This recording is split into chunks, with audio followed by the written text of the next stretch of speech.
हम लोग राम के पुजारी हैं, ये राम के व्यापारी हैं। वोट के लिए ये सब आपस में बंटवारा करने का काम करते हैं। केवल 30,000 गांव, केवल और केवल 30,000 गांव मोदी जी की जब सरकार बनी उसमें जुड़ा है। कहने का मतलब 95% गांव में इलेक्ट्रिफिकेशन का काम मनमोहन सिंह जी के नेतृत्व वाली सरकार ने किया। मैं मंत्री था बिहार सरकार में भी, एमपी बना तो भारत सरकार में भी मंत्री बना, जिसकी चर्चा फूड बिल का सत्येंद्र जी ने किया। वो फूड डिपार्टमेंट भी मेरे अधीन था और वो बिल भी मैंने लाया था लोकसभा में। ये मेरे पुत्र 70,000 करोड़ लोन का इनको भूल गए, 72,000 करोड़ रुपए लोन की माफी हुई, वो भी मैंने किया। और उस समय मैं ये नहीं कह रहा हूं केवल सरकार की वजह से, उसकी बड़ी वजह थी सत्येंद्र जी की पार्टी, जो बाहर से काम करती थी, जो सोशल सेक्टर में बड़े बड़े काम हुए, चाहे वो मनरेगा हो, फूड का बिल हो, या किसानों के कर्ज माफी का बात हो, रूरल क्रेडिट को दुगना करने की बात कह के हम लोग आए थे, जबकि जब सरकार छोड़ी तो रूरल क्रेडिट तिगुना हुआ। आज जो सड़क का जाल बिछा है पूरे बिहार में, गांव में जो सड़कें बन गई, उसके वजह स्वर्गीय रघुवंश सिंह जी थे। और रघुवंश सिंह जी ने केवल बिहार में नहीं पूरे देश में गांवों को सड़क से जोड़ने का काम किया। आज उसकी चर्चा नहीं हुई। पूरे देश में इलेक्ट्रिफिकेशन का काम हुआ। केवल और केवल सत्येंद्र बाबू जानना चाहिए, श्रीकांत जी, इस बात को हम लोगों को समझना चाहिए। केवल 30,000 गांव, केवल और केवल 30,000 गांव मोदी जी की जब सरकार बनी उसमें जुड़ा है। कहने का मतलब 95% गांव में इलेक्ट्रिफिकेशन का काम मनमोहन सिंह जी के नेतृत्व वाली सरकार ने किया। लेकिन उसकी चर्चा अब नहीं होती है, करने की कोई जरूरत नहीं है।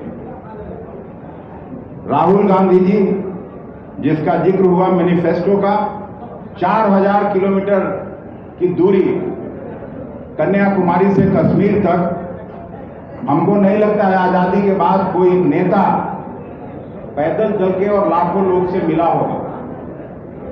वो 4000 किलोमीटर की दूरी कश्मीर से कन्याकुमारी तक वे चले, लोगों से मिले, लोगों की समस्याओं को सुने, फिर पूरब से पश्चिम इम्फाल से लेके बंबई तक की जो यात्रा 6,500 किलोमीटर की, उसमें जो बातें उभर के आई वही कांग्रेस और महागठबंधन का मैनिफेस्टो बना कि कैसे समस्या दूर हो सकती है। हम लोग कोई हवाई बात नहीं करते हैं। और कांग्रेस के मैनिफेस्टो में सिग्नेचर है राहुल गांधी जी का, सिग्नेचर है आदरणीय खड़गे साहब का।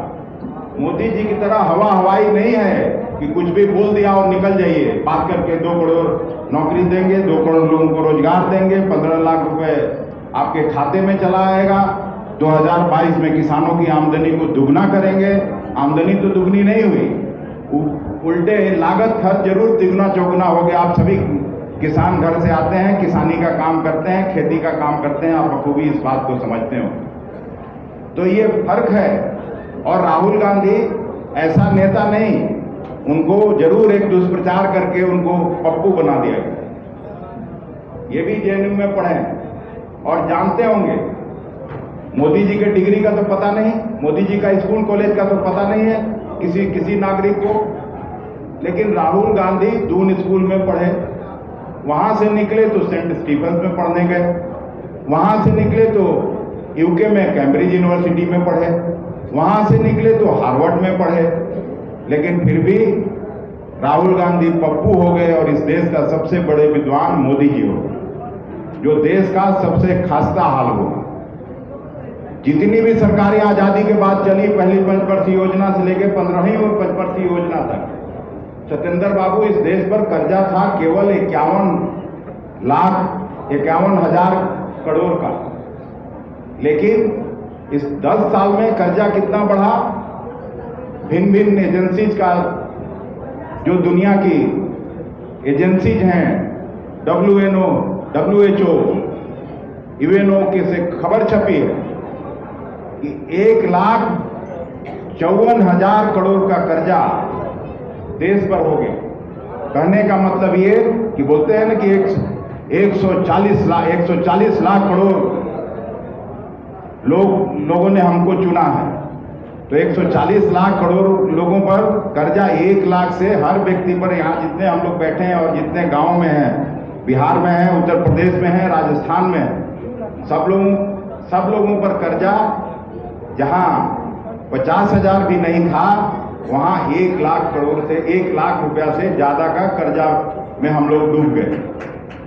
ये बात समझने की, समझाने की जरूरत है। और जहां कहीं भी कर्जा माफी, अगर किसानों की हम बात करते हैं, हम लोगों की सरकार बनी छत्तीसगढ़ में, हम लोगों की सरकार बनी राजस्थान में, हम लोगों की सरकार बनी कर्नाटक में, हम लोगों की सरकार बनी हिमाचल में। जहां भी कर्ज माफी का राहुल गांधी ने घोषणा किया था, 15 दिन के अंदर अंदर सारे वहां के किसानों का कर्ज माफ करके राहुल गांधी ने दिखाया है, और वहां के जो भी मुख्यमंत्री बने हैं दिखाया है। इसलिए हम लोग कोई हवाई गारंटी नहीं दे रहे हैं।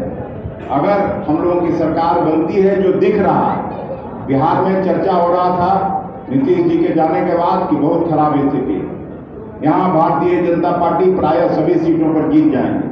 पहले चरण का मतदान हुआ, दूसरे चरण का मतदान हुआ, इन लोगों का खाता खुलने वाला नहीं है। हम लोग सभी सीटों पर, चाहे सेंट्रल बिहार में 4 सीट लड़े या फिर 6 सीट हम लोग दूसरे चरण में लड़े हैं, कहीं भी कोई सीट ये लोग जीतने नहीं जा रहा। और मुझे यकीन है कि जैसे जैसे उत्तरोत्तर चुनाव आगे बढ़ रहा, मोदी जी की जमीन खिसक रही है, उनका भाषण भी बदल रहा है। अब नहीं सुने होइएगा इधर जो 400 पार का बात करते थे, हम लोग तो सोचते थे कि 400 पार ये क्या बात कर रहा है। तो मन में आता था मेरे जैसे छोटे सामाजिक कार्यकर्ता को कि भाई लगता है कि अब इस बार आएगा तो डीजल का, पेट्रोल का दाम 400 पार करेगा। इसलिए हम निश्चिंता से ये बात समझनी चाहिए। और मैं कोई ऐसी बात नहीं करता, मैं जिस बात का जिक्र कर रहा था, मेरे घर में तो कोई मुखिया सरपंच भी नहीं था, हम एक गृहस्थ के बेटा थे।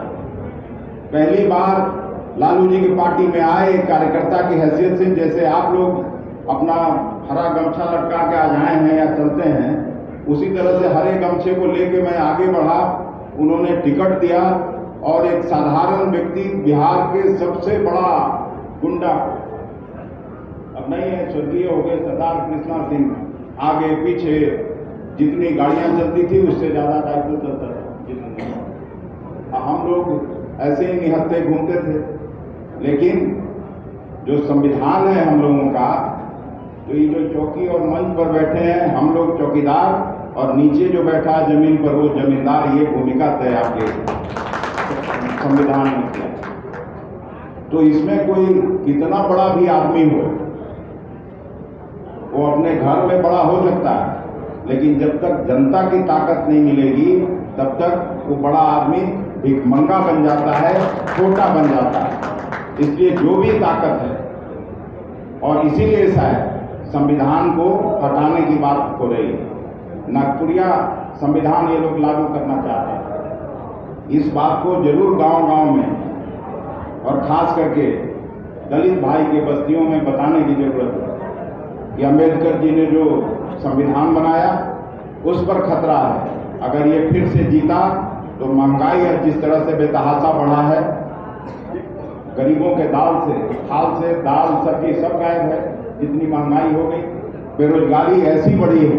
जो नौकरी का बात आकाश कुमार कर रहे थे, और तेजस्वी सचमुच बधाई के पात्र हैं कि जो 17 महीने में उन्होंने काम किया 5 लाख नौजवानों को नौकरी देने का, और इनके पॉलिसी से चाहे नोटबंदी हो, जीएसटी हो, उससे तो लाखों लोग बेरोजगार हो गए, उसका कोई फायदा भी नहीं हुआ। इसलिए इस बात को ले जाना है चौक चौराहे पर, चाय की दुकान पर। अगर आप सही मायने में कार्यकर्ता हैं महागठबंधन के, तो मजबूती से अपनी बात रखनी चाहिए। आरएसएस के एजेंडे से आपको लड़ना पड़ेगा, क्योंकि ये लोग झूठ और भ्रामक प्रचार के जरिए आपको न केवल गांव में, चौक चौराहे पर कमजोर करने की साजिश करते हैं, बल्कि गांव और टोले में भी उस बात को ले जाते हैं। पहले मंदिर का एजेंडा चल रहा है। अरे भाई, मंदिर बनाने से कौन किसको रोक रहा है? हर गांव में मंदिर है। अयोध्या में मंदिर बना, हम लोगों को भी खुशी हुई, लेकिन आपके जैसा नहीं। हम जब से पैदा हुए, या सत्येंद्र जी होंगे, भले ही लेफ्ट में काम करते हैं, लेकिन पूजा इनके घर में भी होता है। श्रीकांत जी के भी माता पिता पूजा करते होंगे, राम का, कृष्ण का, कौन नहीं करता है? जो हिंदू है या जो मुस्लिम है, वो कौन मस्जिद में जाके इबादत नहीं करता है? तो इसमें कोई ऐतराज नहीं हो सकता है। लेकिन हम लोग राम के पुजारी हैं, उपासक, और आपके जैसा भारतीय जनता पार्टी और आरएस के जैसा राम के व्यापारी नहीं है। ये बात हम लोग कोई राम के विरोधी नहीं है, मंदिर के भी विरोधी नहीं। जितना मंदिर बने अच्छा है। मेरे बाबा ने भी मंदिर बनवाया था, ठाकुरबाड़ी बनवाया था। किसके यहाँ छठ नहीं होता? लालू जी नहीं करते हैं, मैडम राबड़ी देवी जी नहीं करती हैं। हर साल प्रसाद खाने जाते हैं हम लोग। कोई यादव परिवार है जहाँ पूजा पाठ नहीं होता? कोई कुशवाहा है? कोई राजपूत बिरादरी का है? कोई बुनियाद ऐसा है जहाँ पूजा पाठ नहीं होता? सब लोग हैं, लेकिन हम लोग राम के पुजारी हैं, ये राम के व्यापारी हैं। वोट के लिए ये सब आपस में बंटवारा करने का काम करते हैं।